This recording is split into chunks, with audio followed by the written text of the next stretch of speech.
한번 따라 하실까요? 하나님의 관점으로 해석하는 신앙으로 무장하라. 이 제목이 좀 길죠. 무장을 해야 되겠는데, 영적으로 무장을 해야 되겠는데 무엇으로 무장하느냐? 하나님의 관점으로 해석할 수 있는 신앙으로 무장하자, 이런 제목으로 말씀의 은혜를 나누기를 원합니다.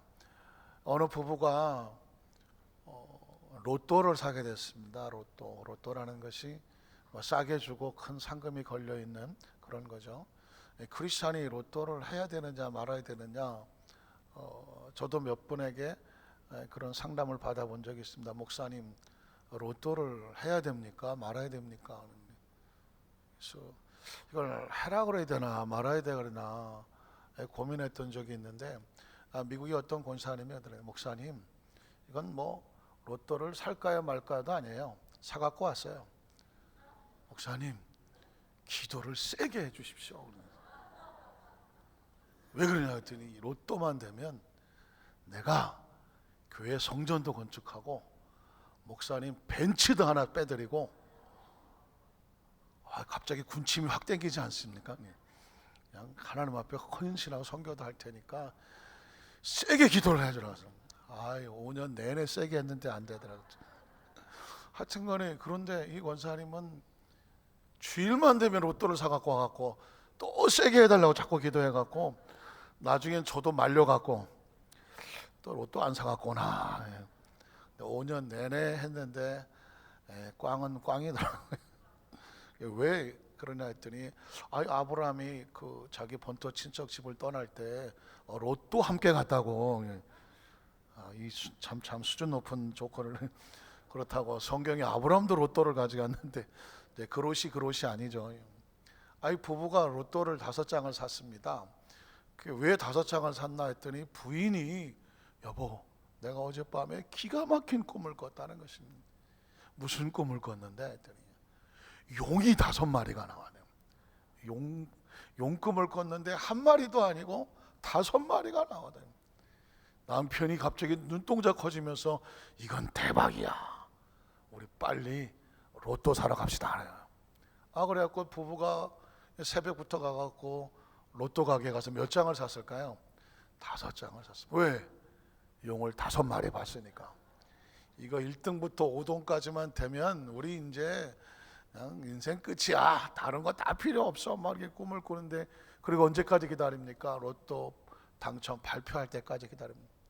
그 5장을 깔아놓고 열심히 맞춰봤는데 4장이 꽝이고 1장이 됐어요. 한 장이 됐는데 몇 등 됐을까요? 꼴등이 됐습니다. 꼴등이 됐습니다. 하도 어이가 없는 겁니다. 당신 도대체 용꿈을 꿨다는데 내용을 설명해 보라 했더니, 꿈속에 갑자기 구름 속으로 뭐가 확 올라가더라는 것입니다.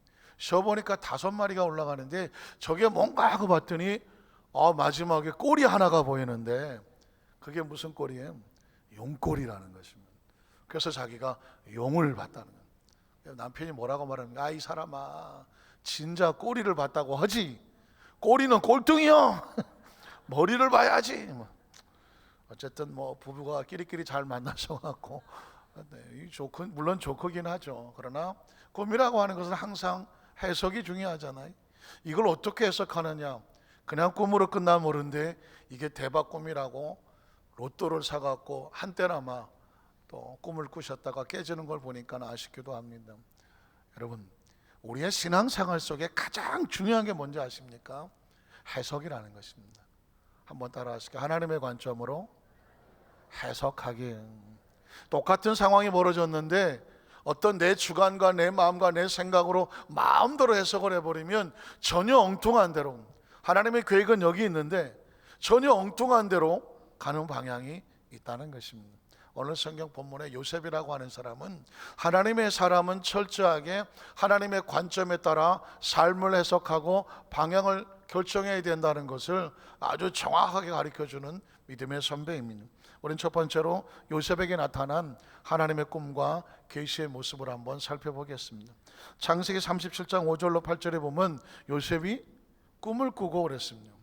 요셉이 꿈을 꿨다면, 꿈이라는 것은 반드시 어떻게 해석하느냐가 중요하다고 말씀을 드렸습니다. 자, 요셉이 꿈을 꿨는데 자기 형들에게 말하며 그들이 그를 더욱 미워했습니다. 왜 그랬을까요? 요셉은 꿈을 꿨는데 자기는 너무 좋은 꿈이라고 생각하고 형제들에게 말했는데 형제들이 듣기는 아주 더러운 꿈이가 아니야, 기분 나쁜 꿈이고 마음이 상하는 꿈이었습니다.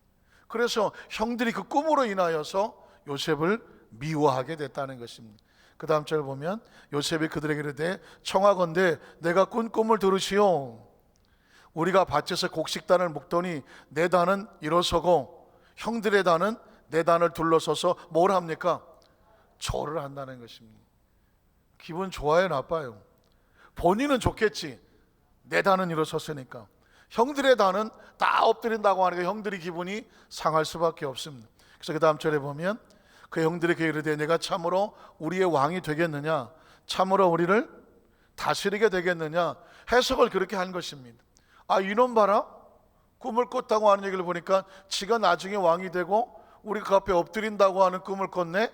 기분이 나빠서, 그래서 그의 꿈과 그의 말로 인하여 그를 어떻게 했습니까? 미워하게 됐습니다.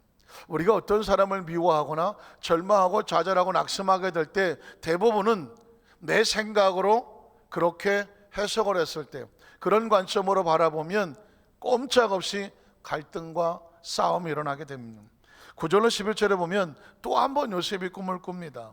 9절로 11절, 요셉이 다시 꿈을 꾸고 있습니다. 제가 아까 말씀드렸지만 어떤 상황에 있든지 간에 해석이 중요하고 관점이 중요하다고 말했습니다. 이건 우리의 운명과 방향을 발정해 놓은 거죠. 요셉이 다시 꿈을 꾸고 그 형들에게 말하여 이르되 내가 또 꿈을 꾼즉 해와 달과 11별이 내게 절하더이다. 꿈을 꾼 요셉은 신이 났겠어요, 안 났겠어요? 신이 나죠. 말하고 싶어서 죽어서 하죠, 그냥. 그래서 형들에게 또 말을 했습니다. 그랬더니 그 다음 절에 보면 그가 그의 꿈을 이번에는 아버지와 형들에게도 말했습니다. 아버지가 그를 꾸짖었습니다. 심지어 아버지조차도 지금 꿈 얘기를 들으니까 기분이 좋아요, 안 좋아요? 안 좋은 거예요. 아니, 내 속으로는 내 자식인데 이놈이 말하는 걸 들어보니까 아버지가 자식에게 엎드려서 절을 한다네. 여러분, 이렇게 기분이 해석을 하게 되니까 마음이 안 좋죠. 그래서 그에게 이르되 그 다음 절은 내가 꾼 꿈이 무엇이냐, 해석을 하지 않습니까? 나와 내 어머니와 내 형들이 참으로 가서 땅에 엎드려, 여기서 땅에 엎드려는 얼굴이 face to ground, 땅에다가 엎드려지는 거예요. 그리고 내게 절을 하겠느냐 라고 물었습니다. 그 다음 절에 보니까 그 형들은 시기하되 그런데 그의 아버지는 그 꿈의 말을 어떻게 했습니까? 간직했다고 말합니다. 여기서 이 야곱은 처음엔 기분이 나빴어요, 해석을 해보니까. 그런데 야곱이 관점이 바뀝니다. 어떻게 바뀌냐면 언젠가 야곱이 총각 시절에 혼자 부모 집을 떠나서 외삼촌의 집으로 갈 때 루스란 곳에서 꿈을 꾼 적이 있나요, 없나요? 꿈을 꾼 적이 있습니다. 사닥다리 꿈을 꾼 적이 있었습니다. 그때는 그게 그냥 꿈인 줄 알았는데 꿈을 꾸고 보니까 이건 내 꿈이 아니라 하나님이 보여주신 꿈인데 하나님이 함께 하신다는 걸 꿈을 통해 알았거든. 여기서 야곱은 요셉이 꾼 꿈을 기분과 감정으로 해석할 것이 아니라 하나님의 관점으로 다시 생각해야 되는구나 라고 생각을 하니까 꿈을 버리지 않냐고 어디다가 자기 마음속에 두었다고 하는 것입니다. 크리스찬의 아주 중요한 것은요, 내 삶에 어떤 일을 한다고 할지라도 그것을 내 기분과 감정으로, 그 당시 느낌으로 기분 나쁘다고, 마음 상하다고, 속상하다고, 시기하고, 원망하고, 불평하고 그곳에 끌려가면 안 되는 거죠. 왜냐하면 하나님의 사람은 하나님의 자녀입니다. 하나님의 사람은 하나님의 계획 속에 있습니다. 그러니까 우리의 삶은 하나님의 계획이 끌고 가는 것이지 운명과 팔자가 끌고 가는 것이 아닙니다. 우리 중고등부 학생들 기억하셔야 될 것은 앞으로 우리 친구들의 운명은 어떤 운명과 팔자가 끌고 가지 않습니다. 하나님의 계획이 우리 친구들을 끌고 갈 것입니다. 그러니까 아무리 힘들고 어렵고 남들은 이런데 나는 이 상황에 절대 휩쓸리면 안 돼요. 하나님의 사람은 하나님이 끌고 가신다는 거예요. 여러분, 이게 우리의 삶에 아주 중요한 겁니다. 이걸 잘못 간직하면 90, 100살을 살아도 한마는 하는 거예요. 몇 년을 살았는데, 한 500년을 살아도 한이 많아서 그 인생은 힘들어. 삶의 방향과 축복은요, 다른 데 오지 않아요. 이걸 하나님의 관점으로 마음에 두고 하나님의 계획으로 해석을 해야 되는 것이죠. 창세기 37장 18절 24절을 보면 요셉이 그들이 가까이 오기 전에 그들이 요셉을 멀리서 보고 죽이기를 꾀하였습니다. 왜 그런지 아십니까? 해석이 잘못되니까 저 자식 저거 죽여버려야 되겠다. 사람이 미움의 끝은 너 죽을래. 보복과 복수는 저 새끼만 없으면 이게 자꾸 사람을 죽이는 쪽으로 몰고 갑니다. 요셉의 형들도 마음이 상하니까 요셉을 죽이려고 합니다. 죽이기를 꾀하여, 그 다음 절을 보면 서로 이르되 꿈꾸는 자가 오더라. 아이고, 비아냥거리는 거죠. 저놈이 꿈을 꿨대. 아이고, 지는 잘 되고 우리는 안 된대 라고 계속 비아냥거립니다. 그 다음 절을 보면 자, 그를 어떻게 하자? 죽이자. 미움과 원한과 분노와 슬픔과 부정적인 감정은요, 상대를 죽이고 싶어 합니다. 한 구덩이에 던지고 우리가 말하기를 악한 짐승이 그를 잡아먹었다고 하자. 그의 꿈이 어떻게 되는지를 우리가 볼 것입니다. 우리가 기억하자. 꿈은 누가 주신 것인가요? 하나님이 주셨습니다. 그럼 하나님의 계획과 하나님의 관점으로 해석을 해야 되는데, 이 꿈에 대해서 하나님의 해석이 안 되니까 요셉의 형들은 저놈만 죽여버리면 저 꿈도 없어진다고 생각을 합니다. 우리가 어떤 행동을 하게 될 때 우리를 움직이는 건 뭘까요? 감정과 기분과 생각이 움직이잖아요. 감정과 기분과 생각은 어디서 올까요? 내가 보는 관점이냐, 아니면 하나님이 주시는 관점이냐. 내 감정과 내 관점으로 바라보면요, 내 기분과 감정적으로 행동합니다. 그러나 하나님의 사람은 하나님의 관점을 생각하고 그 상황 속에 하나님이 뭘 원하시는가 하나님의 관점을 해석을 하면 우리 방향은 하나님과 동행하게 되는 줄로 믿습니다. 그런데 요셉의 형들은 하나님의 관점으로 지금 바라보지를 못하잖아요. 자기 기분과 감정으로 분노에 쌓여 있잖아요. 그러니까 죽이려고 행동하는 것입니다. 사람의 행동은 이유 없이 움직이지 않습니다. 무언가 뒤에서 조종하고 이끌어 간다는 것이죠. 요셉의 형들을 이끌어가는 것은 분노와 감정입니다. 그의 꿈이 어떻게 되는지를 우리가 볼 것이니라 하는지라. 루벤이 듣고 요셉을 그들의 손에서 구원하여 이르되 우리가 그의 생명을 해치지 말자. 조금씩 뭔가 이건 아닌데 하는 사람이 나오죠. 해치지 말자. 루벤이 또 그들에게 이르되 피를 흘리지 말라. 그를 광야 그 구덩이에 던지고 손을 그에게 대지 말라 하니, 이는 그가 요셉을 그들의 손에서 구출하여 그의 아버지에게로 돌려보내려 함이었더라. 루벤이 생각하니까 감정과 기분에 쏠려서 함께 합류했지만 이건 아닌 것 같다는, 아직 기회가 있을 때 돌아서는 걸 뭐라고 말할까요? 회개라고 말하는 것입니다. 말씀을 듣다가 내가 하나님의 생각 외로 다른 쪽으로 내가 원하는 감정과 기분을 따라갔다가 이거 아닌데라고 말씀을 듣고 생각이 돌아서게 되면 방향도 돌아서야 돼요. 그걸 회개라고 말하는 겁니다. 루벤은 그곳에서 돌아서고자 했지만 적극적으로 나서지는 못했습니다. 그 다음 절 보면 요셉이 형들에게 이르매 그 형들이 요셉의 옷 곧 그가 입은 채색 옷을 벗기고 그를 잡아 구덩이에 던지니 그 구덩이는 빈 곳이라 그 속에 물이 없었더라. 왜 구덩이에 던집니까? 죽으라고 던지는 것입니다. 지금 분노에 휩싸여서 무슨 행동을 합니까? 동생을 죽이려고 합니다. 25절 28절에 보면 그들이 앉아 음식을 먹다가 눈을 들어본 적 한 무리의 이스마엘 사람들이 길르앗에서 오는데 그 낙타들의 향품과 유향과 몰락을 싣고 애굽으로 내려가는지라. 유다가 자기 형제 이르되 우리가 우리 동생을 죽이고 그의 피를 덮어둔들 무엇이 갈까? 여기 또 한 사람이 돌아서기를 하죠. 이건 아니다고 싶은 거죠.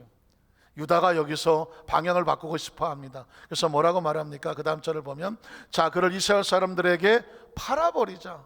우리 손으로 죽이지 말고 차라리 팔아버리자. 그에게 우리 손을 대지 말자. 그는 우리의 동생이요. 이제 조금 정신이 차려지는 것 같죠? 우리의 혈육이니라 하며 그의 형제들이 청정하였습니다. 자, 누군가는 살리고자 하니까 같이 따라오는 사람이 있었죠. 결국 28절에 보니까 그때 미디안 사람 상인들이 지나가고 있는지라 형들이 요셉을 구덩이에서 끌어올리고 어떻게 합니까? 은 20에 그를 이스마엘 사람들에게 팔매 그 상인들이 요셉을 데리고 애굽으로 갔더라는. 성경은 어떻게 보느냐가 중요한데 성경의 주제는 뭐냐면 너희의 관점으로 보지 말고 말씀의 관점으로 바라보라는 것입니다. 자, 요셉이 애굽으로 내려갔습니다. 형들은 왜 보냈죠? 우리 손에 피 안 벌리고 애굽의 노예상을 하다가 이방을 떠돌다가 거기서 죽어라고 보낸 것입니다. 그런데 성경은 하나님의 관점으로 보면 요셉은 죽으러 내려갔나요? 살라고 내려갔나요? 우측이 알았어요. 하나님은 요셉을 어디서 총리 만들기 원합니까? 애굽에서 총리를 만들기 원하잖아요. 그럼 어디로 가야 돼요? 애굽으로 가야 되죠. 제가 그 전에 이 부분을 너무 많이 설교를 했습니다. 왜냐하면 제 생애 속에서 삶의 미래가 보이는 것은 하나님의 관점으로 바라볼 수 있어야 미래가 있지. 하나님의 관점으로 바라볼 수 없으면 그 현실에 있는 절망을 이길 수가 없습니다. 요셉이 애굽으로 팔려가는데 만에 하나 그걸 인간적인 관점에 보면 형들에게 배반당하고 배신당하고 남의 집 살이하면서 노예로 끌려갈 바엔 차라리 뭐 하는 게 나아요? 죽는 게 낫죠. 요셉의 삶이 인간적인 삶이라면 짐승처럼 끌려다니다가 개죽음을 당할 바에는 죽는 게 낫다니까. 그런데 요셉은 죽지 않습니다. 왜 안 죽을까요? 요셉은 그 꿈을 누가 주신 것으로?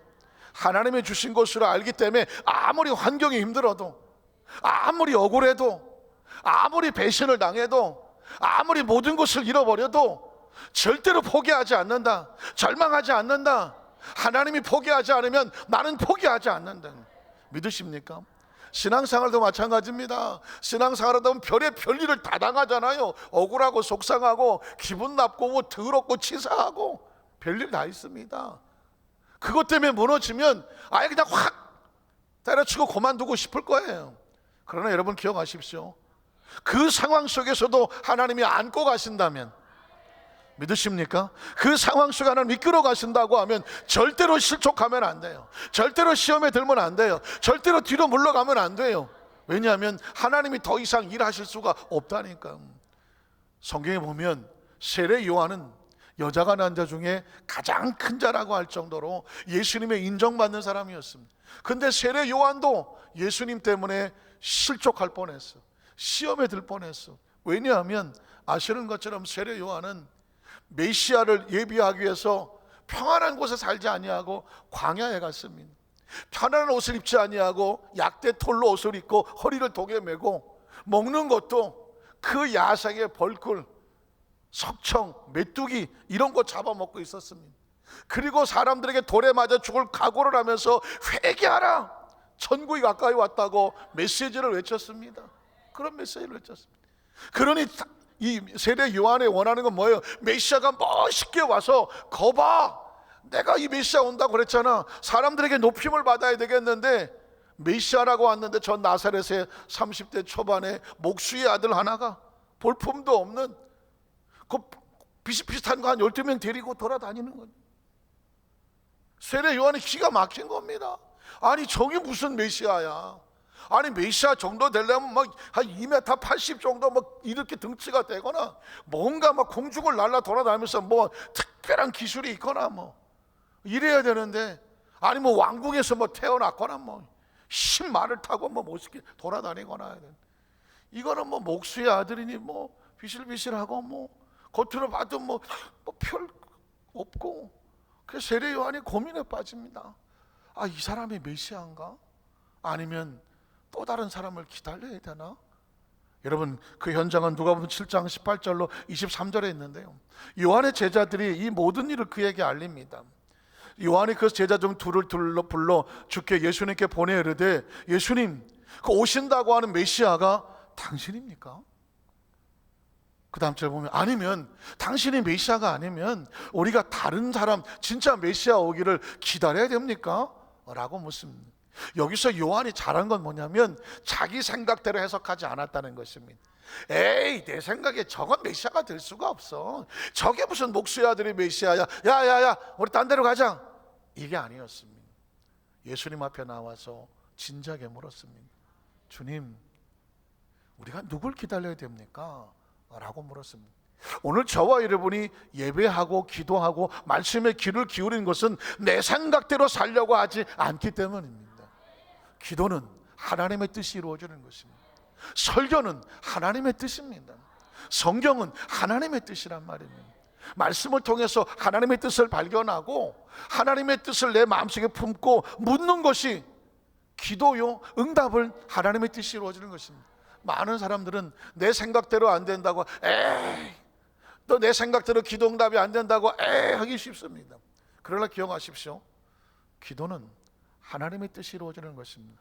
기도는 하나님의 뜻을 묻는 것입니다. 여러분이 지금 말씀을 듣는 이유는 이 상황 속에서 내게 말씀하시는 하나님의 뜻을 구하는 것입니다. 그 다음 절 보면, 그래서 그들이 예수께 나가려되 침례 요한이 우리를 보내어 당신께 여쭈어 보라고 하기를, 오실 그이가 당신입니까? 우리가 다른 일을 기다려야 됩니까? 라고 묻습니다. 자, 예수님의 대답을 들어보십시오. 마침 그때 예수께서 질병과 고통과 및 악귀 들린 자를 많이 고치시며 또 많은 맹인을 보게 하신지라. 예수께서 대답하여 이르시되 너희가 가서 보고 들은 것을 요한에게 알려라. 예수님께서 하신 것을 가서 보고 들은 것을 요한에게 말해서 요한이 스스로 판단하게 만들라는 것입니다. 그 다음 절 보면, 그래서 맹인이 보며 못 걷는 사람이 걸으며 나병 환자가 깨끗함을 받으며 귀먹은 사람이 들으며 죽은 자가 살아나며 가난한 자에게 복음이 전파된다 하라. 그리고 23절은 기억하십시오. 누구든지 나로 말미암아 뭐하지 아니하면 실족하지 아니하는 자는 복이 있도다. 실족을 다른 말로 말하면 시험에 들지 않는 자, 넘어지지 않는 자, 쓰러지지 않는 자, 좌절하지 않는 자, 절망하지 않는 자, 떠나지 않는 자입니다. 여러분, 철저하게 왜 우리가 시험에 듭니까? 왜 서운합니까? 왜 속상합니까? 내 생각대로 안 돼서입니다. 내 감정대로 안 돼서 그렇습니다. 내 계획대로 안 돼서 그렇습니다. 마음이 상해서 그렇습니다. 자존심이 무너졌습니다. 기분 나빠서 그렇습니다. 여러분, 영혼의 구원이 기분 나쁘다고 포기합니까? 영혼 구원이 자존심 상했다고 포기합니까? 아닌 거거든요.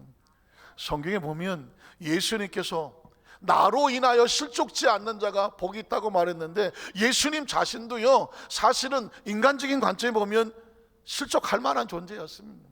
뭐 볼품이 있어야지, 아니 뭐 메시아라고 뭐 모양이 있어야지. 이사야서에서 예언하지 않았습니까?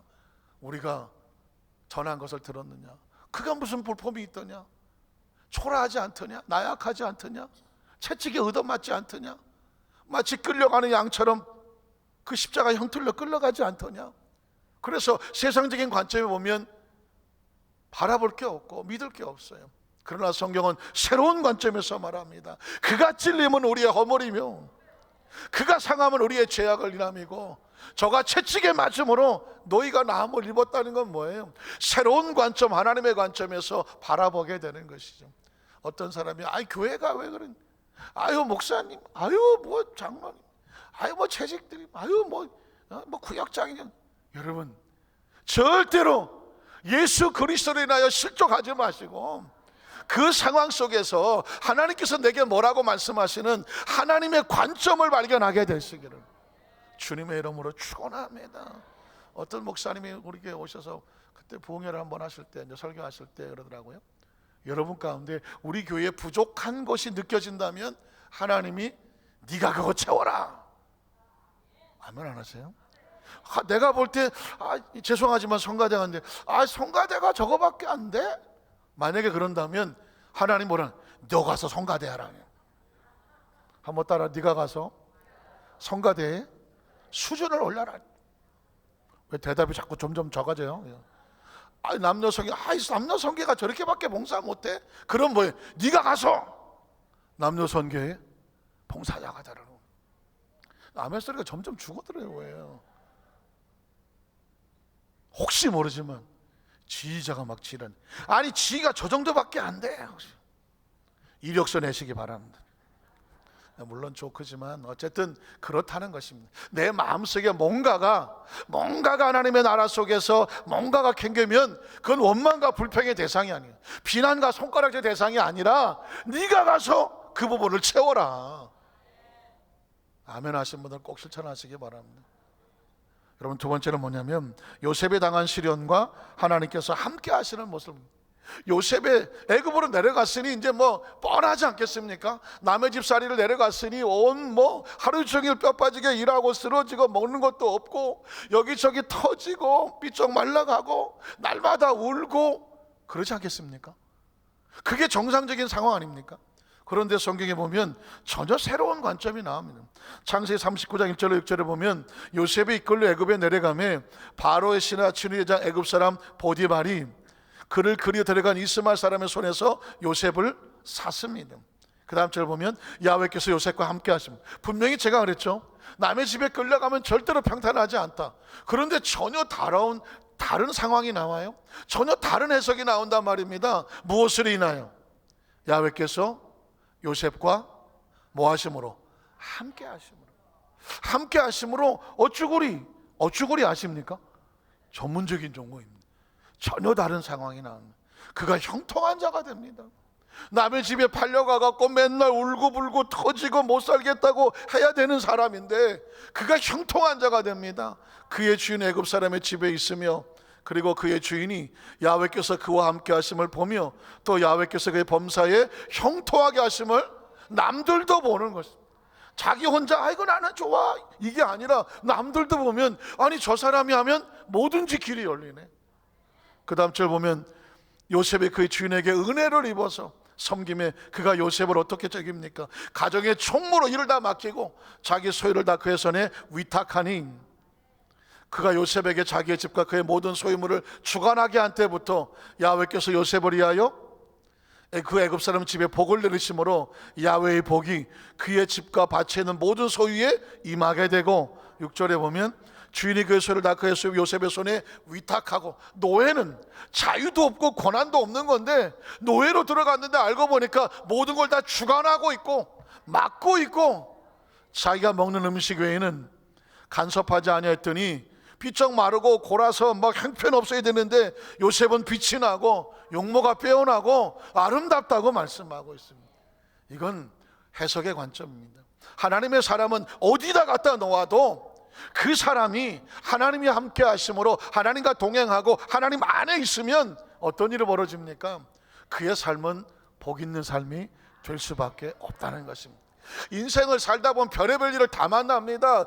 정말 그지 같은 일도 많고요, 속상한 일도 많고요, 내 생각대로 안 되는 일도 너무나 많습니다. 그게 우리의 행복의 조건이 아니라는 것입니다. 행복의 조건은 뭐냐면 네가 어디 있느냐가 중요하죠. 누구와 함께 있느냐가 중요한 것입니다.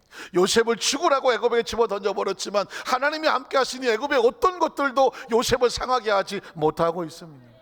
19절로 23절에 보면 그의 주인이 자기 아내가 자기에게 이르기를 당신의 종이 요셉이 지금 모함을 당하는 장면이죠. 내게 이같이 행하였다는 말을 듣고 심히 노한지라. 이에 요셉의 주인이 그를 잡아 옥에 가두니 큰일 나지 않았습니까? 감옥에 들어가면 이건 더 이상 희망이 없는 상황입니다. 그런데 성경은 뒤집어 놓습니다. 그 옥은 왕의 죄수를 가두는 곳이었더라. 요셉이 옥에 갇혔으나, 영어로 말하면 갇혔다, 바트 하지 않습니까? 문장이 앞뒤가 바뀌어지는 상황입니다. 그러나, 한번 따라하실까요? 그러나 너는 지금 내가 여기 이런 상황인 줄 알지? 그러나 우리 여의도 수만산교회 성도들이 모두가 다 아유 안 됐어, 아유 저거 어떻게 할 때 여러분 이렇게 외치십시오. 그러나입니다. 왜냐하면 하나님께서 요셉과 함께 하심으로.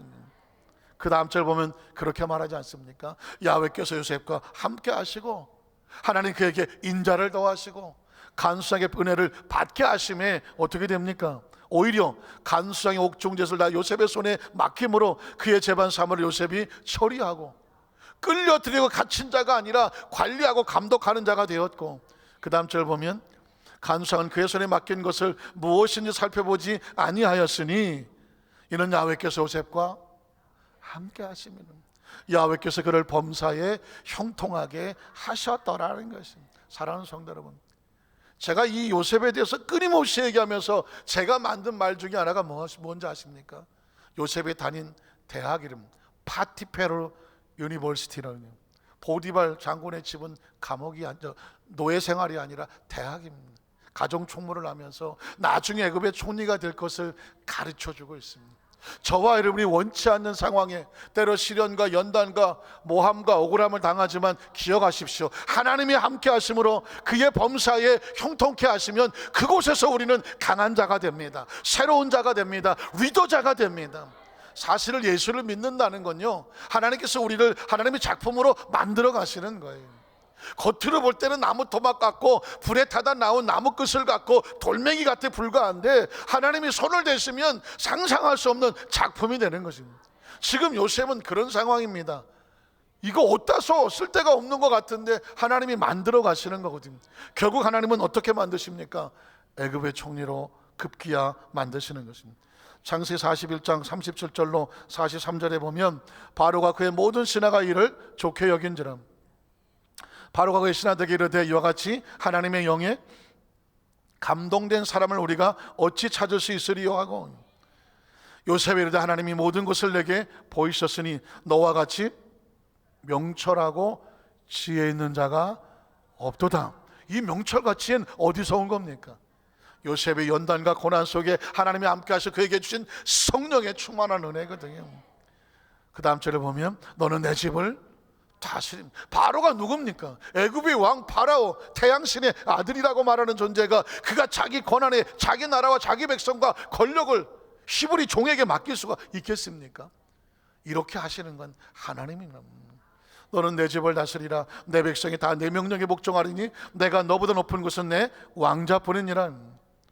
바로가 또 요셉에 이르되, 내가 너를 애굽 온 땅의 총리가 되게 하노라 하고, 자기 인장 만지를 빼어 요셉의 손에 끼우고 그에게 세마포 옷을 입히고 금사슬을 목에 걸고, 자기에게 버금수레에 그를 태우매 무리가 그 앞에서 소리지르기를 엎드리라 하더라. 사랑하는 성도 여러분, 하나님은 지금 요셉을 이렇게 만들려고 하셨고 마침내 만들어 놓으신 줄로 믿습니다. 어떤 조각가가 큰 바위를 보면서 이렇게 말합니다. 야, 이곳에는 생각하는 사람 하나가 나를 꺼내어 달라고 나에게 부르짖고 있다는 것입니다. 친구가 보면서, 아이, 그냥 내가 보기에는 그냥 바위 덩어리구만, 돌덩어리구만. 뭐가 다릅니까? 관점이 다른 것입니다. 이 조각가의 전문가의 눈에는 그 바위 속에 웅크리고 있는 생각하는 사람이 보이는 겁니다. 그 생각하는 사람이 보이는 그 나머지 부분은 다 잘라내면 생각하는 사람이 나올 수가 있거든요. 그러나 이 전문가가 아닌 사람의 눈에는 그냥 돌덩어리요. 저와 여러분은 하나님의 관점에서 바라보면 우리 속에는 하나님의 작품이 있는 것입니다. 그 전문가가, 조각가가 드디어 정과 끌을 가지고 그 형상을 끄집어내기 위해서 깎아내고 잘라내고 그것들을 갖다 부셔냅니다. 그 모습을 다 잘라내고 깎아낼 때 얼마나 아프고 힘들겠습니까? 하지 마세요. 너무 아파요. 아이고. 만약에 바위가 인식이 있다면 그러지 않겠습니까? 그러나 그것을 해내야 뭐가 나옵니까? 작품이 나옵니다. 착한 사람이 나옵니다. 이걸 볼 수 없는 사람은 저건 뭐 하는 거야? 아유, 저걸 어디다 써? 아무 쪽에 소용. 오늘 여러분, 저와 여러분이 아셔야 될 것은 뭐냐면, 한 사람 한 사람은 하나님이 보기에는 작품과 같아요. 이 모양 저 모양 하나님께서 만들어 가시고 잘라 가시고 깎아 가시고 다듬어 가시면서 마치 요셉을 애굽의 총리 되게 하시는 것처럼 저와 여러분 하나님 만들어 놓은 작품으로 만들어 가고 있는 중입니다. 믿으십니까? 우리 자기서 한번 축복하세요. 당신은 하나님이 지금 만들어 가고 계시는 중입니다. 당신 속에는 최고의 작품이 있습니다. 명품 중에 명품이 있습니다. 할렐루야. 천하보다 소중한 귀한 작품으로 생명으로 태어나서 하나님께서 우리를 어쩌자고 자기 아들의 생명과 맞바꿔서 여기다 갖다 놨겠습니까? 만들어 가시는 중입니다. 만들어 가시는 중입니다. 목사님, 나 예수 믿고 얼마나 많은 시련과 연단을 겪었는지 몰라요. 축복입니다. 왜냐하면 그 연단과 시련을 겪는 동안 하나님 앞에 얼마나 많은 기도를 했겠어. 그리고 하나님을 경험했지 않겠습니까? 경험하지 않았겠어요. 난 이제까지 예수 믿고서 한 번도 연단도 없고 시련도 없고 그냥 매일 좋기만 하다가 예수 믿고 고난당하는 게 뭔지 모른다. 한번 손 좀 들어보셔. 제가 형님으로 모시게 한번 좀 손 좀 들어보셔. 현 좀. 아유. 난 누나가 없어. 누나 소리 안 나는데 누님으로 모셔보겠지만 한번 손 좀 들어보셔. 저도 이때까지 오면서 어려서부터 예수를 믿고 지금까지 왔는데 수많은 연단과 시련과 고난과 누구 말 맞다나 무슨 뭐 산전, 수전, 공중전, 해외 파병전 뭐 별걸 다 했어. 눈물로 기도하지 않고는 하루도 못 살아갔어. 그런 상황을 살았어. 근데 뒤돌아보니 그게 얼마나 감사한지 몰라. 왜 감사하냐? 하나님을 알아. 하나님을 경험했어. 하나님을 느꼈어. 기도 가운데 역사하시고 연단 가운데 역사하시는 걸 하나님을 겪었기 때문에 여러분 앞에 담대하게 하나님을 선포할 수 있어. 책에서 읽은 얘기가 아니라 삶 속에 경험하고 하나님의 함께 하시는 음성을 붙잡고 그 말씀 속에 여러분에게 선포할 수 있는 이유는 뭐냐? 하나님을 경험했기 때문입니다. 여러분에 대해서 말씀하는 우리 중고등부 학생들에게는 우리 저 시절에 얼마나 많은 꿈을 꿉니까? 그러면서 얼마나 많이 불안해합니까? 내가 커서 뭐가 될까? 내가 정말 대학은 갈 수 있을까? 또 아니면 뭐 직장을 나가서 내가 뭐 나중에 뭐 배우자는 어떻고 자녀는 어떻고 내가 나에서 뭘 할까? 여러 가지 생각이 많잖아요. 그런데 진짜 중요한 건 뭐냐? 내 꿈이 아니야. 하나님의 꿈입니다. 하나님의 꿈이 이끌어갈 것입니다. 한번 따라 하실까요? 하나님의 꿈이 나를 이끌어간다는 거예요. 세월을 뒤돌아보니까 내가 꾼 꿈이 아니라 하나님이 꿈이 이끌어갔고 요셉도 하나님의 꿈이 이끌어갔습니다.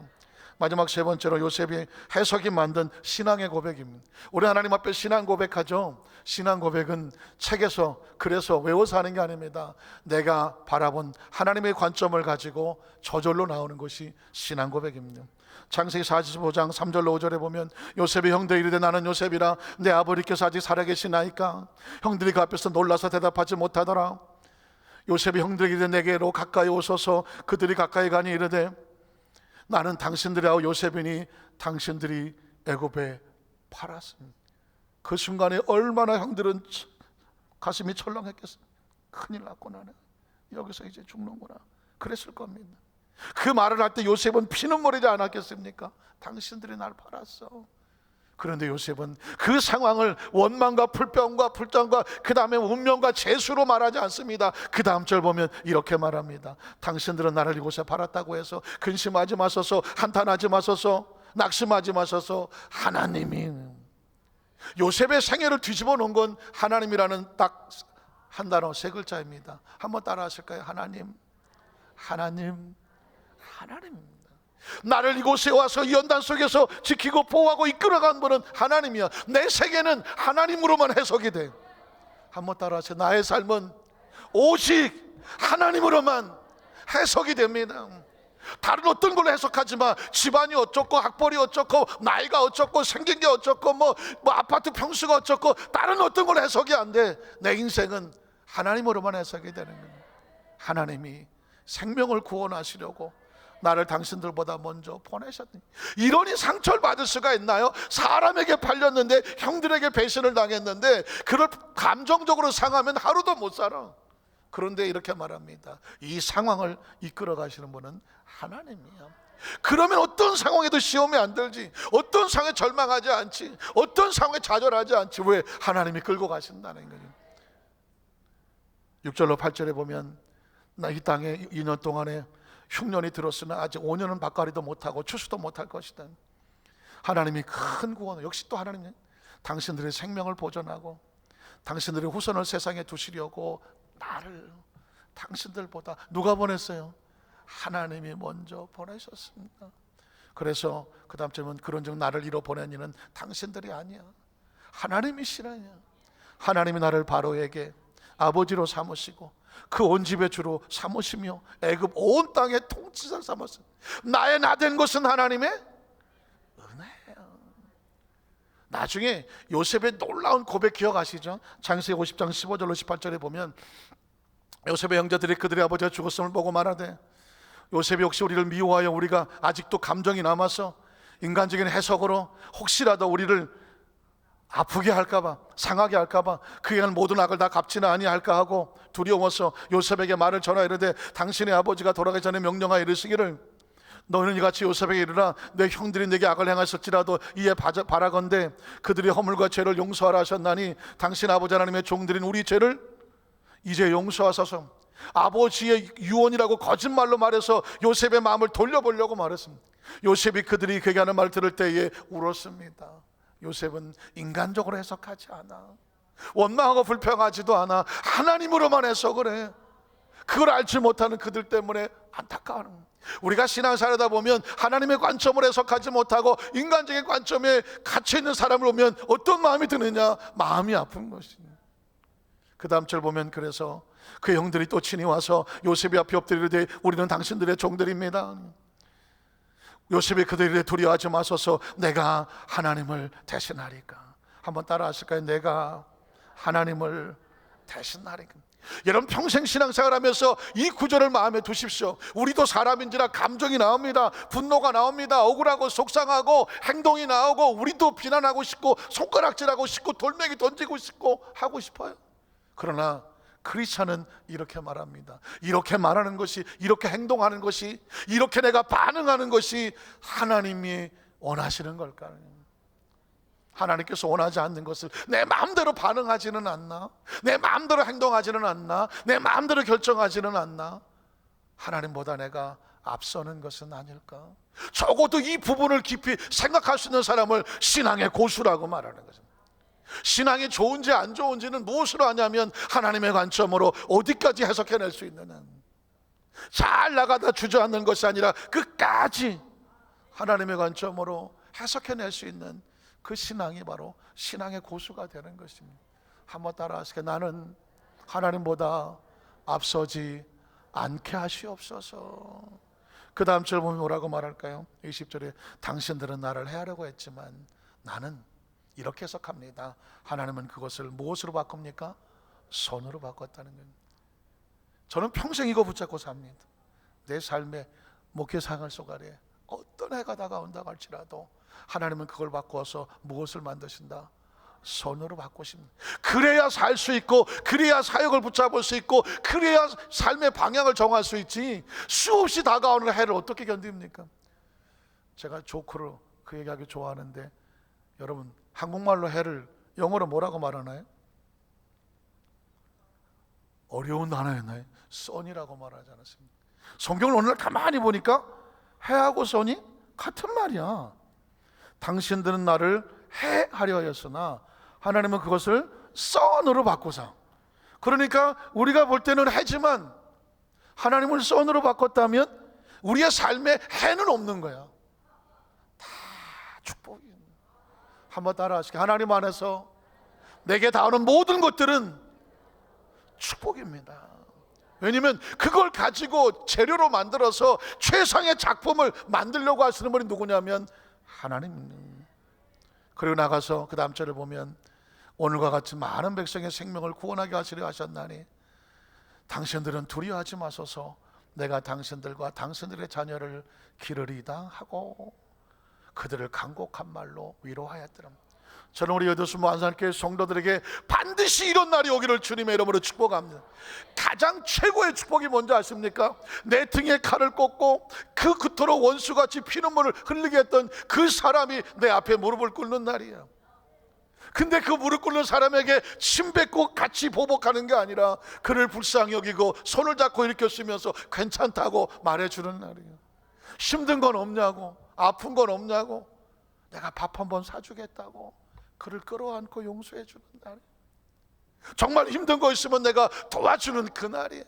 그게 하나님 안에서 최고의 보복과 복수인 거예요. 우리 성도들은 별로 원한도 없고 상처도 없고 억울함도 없어갖고 그런 얘기를 해도 원한이 뭐지? 보복이 뭘까? 축복인 줄 아세요? 저는 한이 많아갖고 하나님 반드시 우리 교회 성도들은 이런 거룩한 보복의 축복이 있게 하여 주시옵소서. 원수라도 끌어안고 밥 한 끼 사주고 뭐 필요한 거 없느냐고, 그런 하나님의 관점을 갖게 되시기를 축복합니다. 말씀을 정리합니다. 십자가는 겉으로 보면 저주입니다. 그러나 예수님이 변화시키고 관점을 바꿔놓으니까 구원의 축복입니다. 죄인이 십자가에서 의인이 됩니다. 가난한 자가 이 십자가 안에서 부유한 자가 됩니다. 연약한 자가 십자가 안에서 성령으로 능력 있는 자가 됩니다. 십자가가 죽음인 줄 알았지만 하나님 안에서 영원한 영생의 표시가 됩니다. 저 여러분의 존재는 바로 하나님의 관점 속에서 전혀 새로운 존재가 되는 것입니다. 이 축복의 관점을 평생을 끌어안고 승리하시기를 주님의 이름으로 축원합니다.